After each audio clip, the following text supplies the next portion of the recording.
Za słuchanie radia w czasie okupacji groziła kara śmierci, w najlżejszym wypadku wywózka do koncentracjonlager.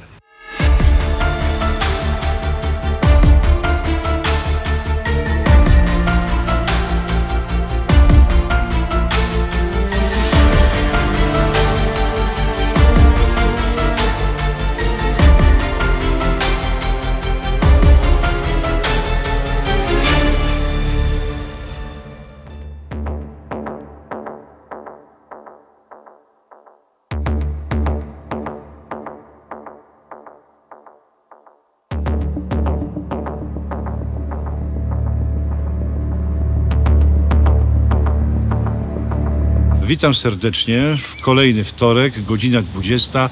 Łukasz Kazek, Historystory. Tak jak powiedzieliśmy, ruszamy cały czas w podróż po kraju.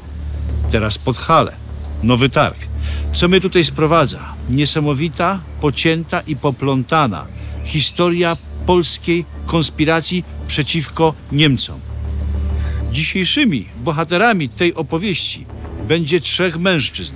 Każdy z nich ma osobną kartę w historii w twardej i bezkompromisowej walce z hitlerowskim okupantem Polski.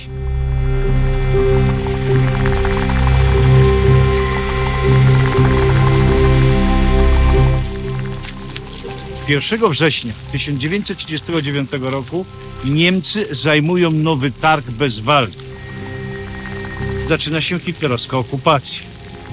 Co nie znaczy, że w tym mieście nie było ostrych, impulsywnych i naprawdę szaleńczych działań konspiracyjnych przeciwko hitlerowcom, przeciwko niemieckiemu okupantowi. Ależ oczywiście, że były. I dzisiaj historia właśnie o takich ludziach. W mieście zaczyna działać niemiecka placówka policji kryminalnej Kripo. I właśnie w tej placówce, w tym oddziale Kripo dzieją się fantastyczne rzeczy, jeżeli chodzi o polską konspirację. Dzisiaj opowieść o 3 bohaterach, o 3 mężczyznach. Jeden z nich nazywał się Bernard Mróz, drugi Tadeusz Popek, a trzeci Aleksander Stromenger. W 1941 roku tutaj na Podhalu, gdzie ja teraz jestem, powstaje tajna, podziemna organizacja, która nazywa się Konfederacja Tatrzańska.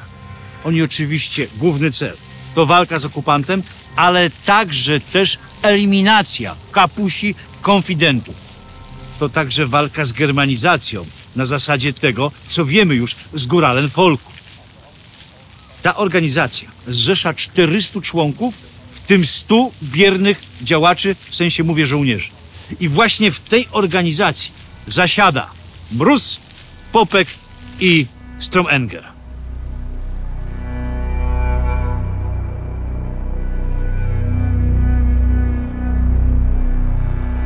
Panowie, 3 panowie, którzy konspirowali, to nie są jacyś oczywiści bohaterowie. Ten odcinek pokaże wam, jaka kręta, jaka zawiła i poplątana była droga ludzi podczas okupacji. Nie było tak oczywistym atakować Niemca wprost. Za to można było nie tylko samemu wylądować w obozie koncentracyjnym, ale również pociągnąć całą ulicę, kamienicę i całą rodzinę. To bez sensu, dlatego że wtedy i tak za jednego niemieckiego żandarma Niemcy wysłali do Nowego Targu następnych 10, a 50 czy 60 polskich ludzi kwiat, powiedzmy, nie wiem, tej ziemi poszedł i zginął. Więc trzeba było działać bardziej zawile. Bernard Mróz to policjant polskiej policji politycznej jeszcze z okresu międzywojnia. Dlaczego powiedziałem politycznej? Dlatego, że urzęduje w Pszczynie i jego zadaniem, czyli kryminalnej policji, tej politycznej właśnie, jest wyłapywanie szpiegów niemieckich, ale także generalnie walka z komunistami, którzy zakładają organizację. Za co zostaje odznaczony w 1936 roku medalem niepodległości, a później dostaje brązowy krzyż zasługi. Ale wybucha II wojna światowa. Niemcy potrzebują takich policjantów jak Mróz. Zmuszają go do podpisania Volkslisty. Jest to później po wojnie zarzucane.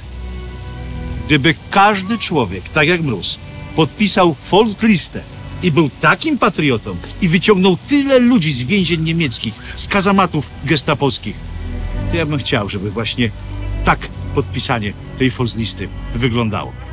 Był to człowiek w 100% oddany państwu polskiemu. Nie wiemy, na jakich zasadach został zmuszony. Być może podpisanie Volkslisty było właśnie takim trybem, aby wkraść się w szeregi niemieckiej policji kryminalnej, w szeregi administracji hitlerowskiej. I tak właśnie było. Drugim człowiekiem był Popek. Popek pochodził z Wielkopolski. Prawdopodobnie miał 24 lata. Musiał uciekać, dlatego że był tam zaangażowany w sabotaż kolejowy. I uciekł tutaj razem z matką do Nowego Targu. Był mistrzem organizacji. Od razu wchłonęła go Konfederacja Tatrzańska. Trzecim człowiekiem był Aleksander Stromenger, który pochodził też z Wielkopolski. Kiedy Niemcy wcielili ziemię wielkopolskie do Rzeszy, jego wyrzucili, wysiedlili, powiedzieli, że przyjechał do generalnej guberni i szukał sobie życia, ale ten człowiek był wykształcony, skończył niemieckie szkoły w Toruniu, w Bydgoszczy, mówił czystą, płynną i nieskazitelną niemczyzną. Szanowano go. Bardzo mocno go szanowano. Aleksander Stromenger miał też zmysł organizacyjny. Zatrudnił się w przemyśle mleczarskim. Niemcy ściągali kontyngenty, potrzebowali wysyłać żywność na front. I tu jego zmysł był niezwykły. Jego sprawna organizacja potrafiła zdziałać tak, że 3 wagony cukru i 500 000 jaj nie trafiło do szwabskich stołówek, tylko trafiło do oddziałów konspiracji, a potem zostało rozdeponowanych, rozparcelowanych na tych, którzy tej pomocy potrzebowali. Kierownik niemiecki tej organizacji właśnie aprywizacyjnej niemieckiej mówił do Aleksandra: ty powinieneś zostać Volksdeutschem. Twój język niemiecki jest tak czysty jak język Goethego. Oczywiście Stromenger odpowiadał, że tak, wkrótce podpisze, a tak naprawdę, kiedy spotykał się z przyjaciółmi i wypił kielicha, to pokazywał, że tak podpisze Volkslistę. Jest Polakiem i koniec.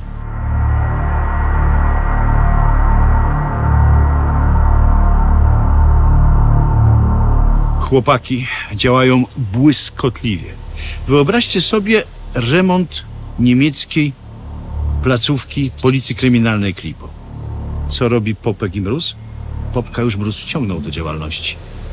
Wycinają, korzystając z remontu, wycinają w ścianie dziurę, wkładają tam radio i ścianę zalepiają. Nic nie widać, ale to jest w sercu niemieckiego okupanta. Za słuchanie radia w czasie okupacji groziła kara śmierci, w najlżejszym wypadku wywózka do koncentracjonlager. A oni słuchają i to w głównej siedzibie placówki Kripo. Mało tego, mają też informacje właśnie z nasłuchu radiowego, jak naprawdę wygląda sytuacja na frontach, jak naprawdę wygląda sytuacja wewnątrz Niemiec. Trzeba to jakoś puścić w obieg. Wpadają na pomysł, aby wydawać gazetę, bo przecież dzięki tym wiadomościom mogą pokazywać prawdę. Więc wydają gazetę w języku polskim. Najpierw na placówce, a potem wiadomości polskie. I są tak rozzuchwaleni, że artykuły piszą na niemieckich maszynach do pisania, papier jest z niemieckiej kryminalnej policji i powielacze również są z budynku Kripo. Wpadają jednak jeszcze na bardziej wyrafinowany plan. Przecież Aleksander Stromenger zna płynnie język niemiecki, więc można byłoby tłumaczyć i wydawać te gazety w języku niemieckim. To dopiero był sztos, wydać dla Szwaba gazetę, który będzie myślał, że ma do czynienia z niemiecką, a tak naprawdę z polską i będzie napisane wszystko, co dzieje się na frontach, bez goebbelsowskiej propagandy. No i zaczęło się coś, co naprawdę przeszło właśnie do niezwykłych historii tego miasta.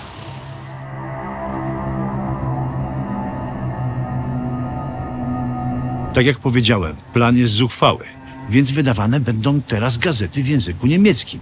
Pierwsza nazywała się Wolny Niemiec, a druga Tygodnik dla Niemców z dystryktu krakowskiego. I były pisane płynną niemczyzną, nie tylko czcionką, ale też tu, w głowie i w duszy. Przecież Aleksander Stromenger znał wyśmienicie Niemców, chodził do ich szkół, znał ich mentalność. Zaczęli więc pisać. Najpierw były felietony o tym, żeby żołnierze Wehrmachtu i Gryźny czytały sobie, oni się tłuką z Sowietami na frontach, wypruwają sobie z flaki, a partyjniacy jak bonzowie leżą upasieni albo kradną w generalnej guberni. Były też na przykład takie porady, jak przestrzelić sobie rękę albo nogę, żeby nie było widać prochu i trafić z frontu do lazaretu, do szpitala. Były też na przykład dowcipy o Hitlerze. Kiedy Hitler spotkał Mussoliniego, pozdrowił go pozdrowieniem, salutem rzymskim Ave Imperatorze. A Mussolini jako człowiek południa z uśmiechem odpowiedział Hitlerowi również z pozdrowieniem Ave Imitatorze. Był na przykład dowcip, że Hitler wjeżdża do wsi, zamawia sobie wodę mineralną, wszyscy dookoła też, tak jak Führer, zamawiają wodę mineralną, a jeden z gospodarzy był roztargniony i zamówił sobie piwo. Wszyscy spiorunowali go wzrokiem.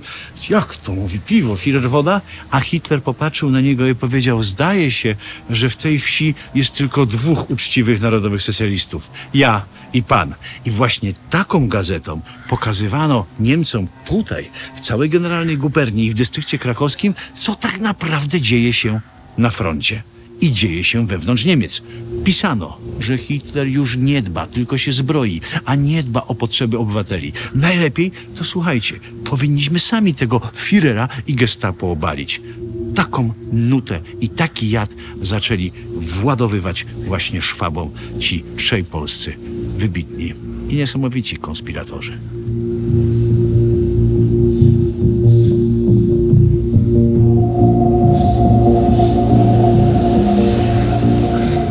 Ta świetna akcja pokazywała Niemcom i żołnierzom Wehrmachtu, że jest wewnątrz opozycja niemiecka, która sama ma dość Hitlera i narodowych socjalistów. Te pisma były drukowane wieczorem, a później rozsyłane, ale tylko za pomocą poczty spoza Nowego Targu, do innych miejscowości. Lądowały także jako biuletyny na dworcach, w jadłodajniach, w miejscach urzędowych. Wylądowały nawet u szefa policji na biurku. W 1942 roku dowiedziało się o tym dowództwo Wehrmachtu i Gestapo. Rozpoczęło się polowanie na tych, którzy wydają tą gazetę. Szukano maszyn, bo po próbach czcionki chciano znaleźć maszyny, na których były pisane. Ale przecież nikt by nie wpadł na to, żeby dotykać i badać maszyny, które są w komendzie Policji Kryminalnej Kripo. Nawet sam szef tej policji w ogóle nie kazał ich sprawdzać. I to był właśnie fenomen całej tej organizacji. Niestety Niemcy rozpruli podziemną organizację Konfederacji Tatrzańskiej. Zaczęły się aresztowania, wywózki, rozstrzelania. Popka wywieziono do obozu koncentracyjnego. Stromenger i Mróz uciekli do Warszawy, by potem walczyć tam dalej za Polskę, walczyć w powstaniu warszawskim. Natomiast tutaj, w Nowym Targu, Niemcy dokonali później potwornej zbrodni na nowotarskich Żydach, a także Żydach, których ściągnięto z powiatu nowotarskiego. Zmasakrowano ich na żydowskim, nowotarskim cmentarzu. Ale to już opowieść na całkowicie inną historię.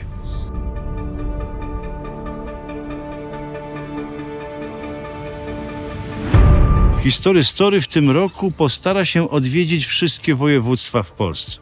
Będą też podróże zagraniczne. Nie byłoby to możliwe, gdyby nie wasze wsparcie. Tak jak powiedziałem, wystarczy wejść w przycisk Wesprzyj, który znajduje się pod każdym naszym filmem i wybrać sobie odpowiedni próg wsparcia. Właśnie wleciały tam świeże podcasty, reportaże i różnego rodzaju inne niespodzianki, jakie dla Was przygotowaliśmy. Pamiętajcie, bez Was nie byłoby nas i nie byłoby co wtorkowych premier opowieści z przeszłości. Dzięki za wszystko.